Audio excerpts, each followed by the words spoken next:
31st night উপলক্ষে নগরবাসীকে আতশবাজি পটকা না ফোটানোর আহ্বান জানিয়ে Dhaka metropolitan police commissioner Sheikh Sajjad Ali জানিয়েছেন, আগামী বছর থেকে রাজধানীর নির্দিষ্ট স্থানে আতশবাজি ফুটিয়ে নতুন বছর উদযাপন করা হবে। রাজধানী মিন্টো রোডে ডিএমপির মিডিয়া সেন্টারে 31st নাইট ও ইংরেজি নববর্ষ উপলক্ষে নিরাপত্তা ব্যবস্থা নিয়ে আয়োজিত সংবাদ সম্মেলনে তিনি কথা জানান। ডিএমপি কমিশনার বলেন, বিশেষ এই দিনকে ঘিরে কোনো প্রকার হুমকি নেই। কোনো ধরনের বিশৃঙ্খলা এড়াতে মাঠে মোতায়েন করা হয়েছে অতিরিক্ত 3000 পুলিশ সদস্য। সংবাদ সম্মেলনে উপস্থিত পরিবেশ অধিদপ্তরের অতিরিক্ত সচিব তপন কুমার বিশ্বাস জানান, নতুন বছর উদযাপনে নিষেধাজ্ঞা নয়, আতশবাজি ও শব্দ দূষণ রোধে কঠোর পদক্ষেপ হিসেবে মোবাইল কোর্ট পরিচালনা করা হবে। পাশাপাশি অভিযুক্তদের দণ্ড দেওয়া হবে বলেও জানান তিনি।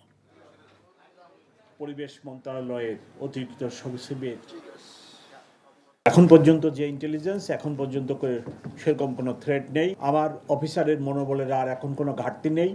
আমরা পূর্ব অবস্থায় ফেরত গেছি এবং আমাদের কোনো সমস্যা নেই। আমরা যে একটা ট্রমা অবস্থায় পড়ে গেছিলাম, তার জন্য আমরা ঐকান্তিকভাবে চেষ্টা করেছি এবং এই 4-5 মাস পরে এখন আমার অফিসারদের মনোবল অনেক ভালো।